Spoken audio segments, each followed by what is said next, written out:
আসসালামু আলাইকুম এভরিওয়ান। তোমার প্রতি অনুভূতি গল্পের চতুর্থ পার্ট বলার আগে তোমাদের কাছে একটা রিকোয়েস্ট করব। আশা করি তোমরা রিকোয়েস্টটা রাখবা। তো তোমরা হয়তো অনেকেই জানো যে আমি একটা ইউটিউব চ্যানেল খুলছি, আর আগে একটা ইউটিউব চ্যানেল ছিল, সেটা হ্যাক হয়ে গেছে। তো যারা যারা আমার ইউটিউব চ্যানেলটা এখনো সাবস্ক্রাইব করেন নাই, আমার টিকটকে আমার ইউটিউব চ্যানেলের লিঙ্ক দেওয়া আছে, ওখানে গিয়ে সাবস্ক্রাইব করে দিয়েন। আর ইউটিউবে গিয়ে ভয়েস অফ দীপু অফিসিয়াল লিখলেই আমার ইউটিউব চ্যানেলটি পেয়ে যাবেন। তো চলুন বেশি কথা না বলে গল্প শুরু করা যাক। রিমির থেকে ফোনটা সে ভাবির নাম্বারে ফোন দিই, কিন্তু ফোন রিসিভ করলো ভাইয়া।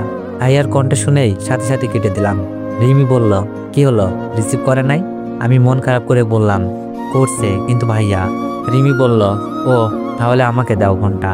রিমি মোবাইলটা নিয়ে আবার ফোন দিল, আবারও ভাইয়া ধরছে। রিমি বলল, হ্যালো আসসালামু আলাইকুম। ভাইয়া বলল, ওয়ালাইকুম আসসালাম। আপনি কে? আমি রিমি। আশা কই? আমি আশার ফ্রেন্ড। ভাবির নামটা রিমিকে বলেছিলাম। ভাইয়া বলল, ও আচ্ছা, একটু অপেক্ষা করুন, আমি দিচ্ছি। হ্যালো আসসালামু আলাইকুম। ভাবির কণ্ঠ পেয়ে আমার কাছে রিমি ফোনটা দিয়ে দিল। মুহূর্তে চোখ থেকে পানি বেরিয়ে আসলো। আমি বললাম, কেমন আছো ভাবি? অনেক। তুমি কোথায় এখন? তোমার মোবাইল বন্ধ কেন, কি হয়েছে? ভাবির কণ্ঠ জড়িয়ে যাচ্ছে, মনে হয় কান্না করে দিবে। আমি বললাম, ভাবি, কাল আমি অ্যাক্সিডেন্ট করে পাটা ভেঙে যাই, সাথে আমার মোবাইলটাও ভেঙে যায়, তাই কথা বলতে পারি নাই। ভাবি বলল, কি বলো এসব, কিভাবে কি হলো? এখন তুমি কোথায়? আমি বললাম, ভাবি, আমি এখন একজনের আশ্রয়কারিনীর বাসায় আছি, যিনি আমার এমন বিপদে পাশে এসে দাঁড়িয়েছেন। অনেক ভালো ওরা, ওনার মেয়ের ফোন দিয়েই কথা বলছি। ভাবি বলল, আমাকে একটা বিকাশ নাম্বার দাও, আমি টাকা পাঠাচ্ছি। আচ্ছা ভাবি, যখন লাগবে জানাবো। বাসার অবস্থা কেমন? খুব জানতে ইচ্ছা করছে। আগের মতে হাসি খুশি আছে, নাকি আমার আশার সাথে সব চলে গেছে? ভাবি বলল, ভালো না, আব্বু আম্মুর মন খারাপ, কাল রাতে কেউ খাবার খায়নি। তবে মিথিলা আর সুমিত জামাইকে কেমন যেন হাসি খুশি মনে হচ্ছে, তাদের মতিগতি সুবিধার মনে হচ্ছে না। আমি তো দুলাভাইকে ভিডিওটা দেখে ভয় দেখাইছি যেন না মিশে, তবু ওরা নিজেদের ভুল বুঝতে পারছে না। খুব রাগ হচ্ছে, মনে হচ্ছে ভিডিওটা নিয়ে বাসায় যাই, সবাইকে দেখিয়ে দিই, কিন্তু এখন তো চাইলেও সম্ভব না, ভিডিওটা হারিয়ে গেছে। ভাবি কান্না সুরে বলল, ভয়ের কোনো চিন্তা দেখছি না। তোমার ভাইয়াকে রাতে বলেছিলাম, তোমাকে এমন শাস্তি না দিলেও পারতো। সে বলে, আমার এত দরদ কেন? আমার কি তোমার সাথে সম্পর্ক আছে নাকি? আমি বললাম, কেঁদো না ভাবি, আমি তোমার ভালোবাসা বুঝি, কেউ না বুঝুক। আর এইসব নিয়ে বাসায় কাউকে কিছু বইল না, তবে ওদের আটকানোর দরকার। ভাবি বলল, কিভাবে? আমি ভাবিকে বলতে বললাম, তুমি দুলাভাইকে বলবা, অনেক যে ভিডিওটা যাওয়ার সময় আমাকে দিয়ে গেছে, বলেছে আর যদি মিথিলার সাথে মিশতে দেখি বাসার সবাইকে দেখাতে। ভাবি বলল, আচ্ছা, আজকেই বলবো। আমি বললাম, খুব গোপনে, দেখো ওরা ভালো হয় কিনা। ভাবি কান্না সুরে বলল, অনিক, তুমি ওদের জন্য কেন মন করছো? যারা তোমার মিথ্যা অপবাদে বাসা থেকে বের করে দিল, এখন প্রমাণটাও হারিয়ে ফেলেছ, তুমি কি আর ফিরবে না? চোখ বেয়ে পানি পড়ছে। ফিরবো ভাবি, তবে যেদিন সবাই তাদের ভুল বুঝতে পারবে। তোমার ভাইয়া আসছে, রাতে ফ্রি হলে কল দিব। ফোনটা রেখে দিল ভাবি।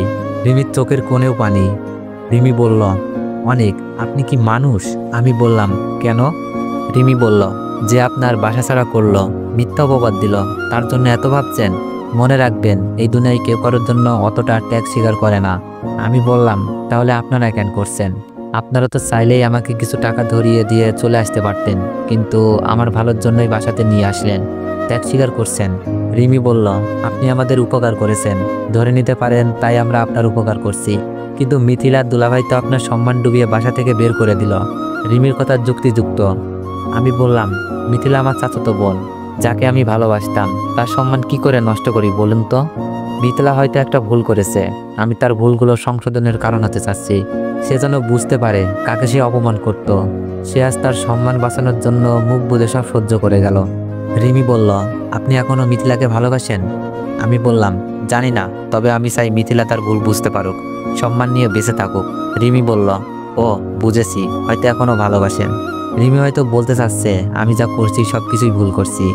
রিমি চলে যায়, আমি রিমির কাছ থেকে গল্পের বই চেয়ে নিই সময় কাটানোর জন্য। গল্প পড়ছি, এমন সময় আন্টি রুমি আসলো তার ছেলেকে নিয়ে। বয়স বেশি হবে না, 5 বছরের মতো।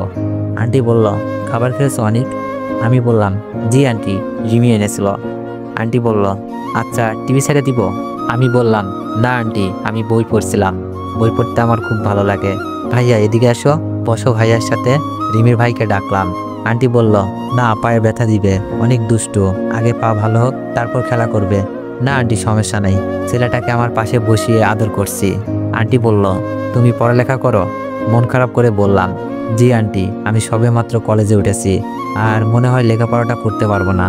আন্টি বলল, মন খারাপ করো না, একটা ব্যবস্থা হবে। আমাদের রিমিও কিন্তু এবার কলেজে উঠেছে। ও, তার মানে সমবয়সী। ভালোই হলো, সময়টা পড়ালেখা করে চালিয়ে দিব। আন্টি বলল, আচ্ছা তুমি রেস্ট নাও, পরে এসে দেখে যাব। আন্টি তার ছেলেকে নিয়ে চলে গেল। আমি বসে টিভি দেখছি।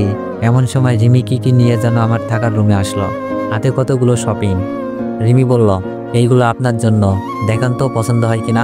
আমার পছন্দ, আশা করি ভালো লাগবে। আর এটা আপনার নতুন মোবাইল, এইগুলোর কি দরকার ছিল, শুধু শুধু টাকা খরচ করলেন। মনে মনেই ভাবলাম, আমি কি তাদের বেশি জ্বালিয়ে দিচ্ছি। রিমি বলল, তাই নাকি? এক কাপড়ে থাকতে পারবেন? আর সারাদিন রুমে বসে সময় কাটাবেন কিভাবে শুনি? আমি বললাম, এই ধরুন, এখানে 5,000 টাকা আছে, আর বাকিটা ভাবিকে বলে নিয়ে দিব। আসলে বিষয়টা নিজের কাছেই খারাপ লাগছিল। রিমি রেগে বলল, কি বললেন? আরেকবার বলুন, আপনার ওই পাটাও ভেঙে দিই। ভালোবাসার দাম কি টাকা দিয়ে দেওয়া যায়? আমি বললাম, না, আসলে আমার লজ্জা লাগছে। আপনাদের বাসায় আসি, আপনারাই আবার আমার জন্য এত কিছু করছেন।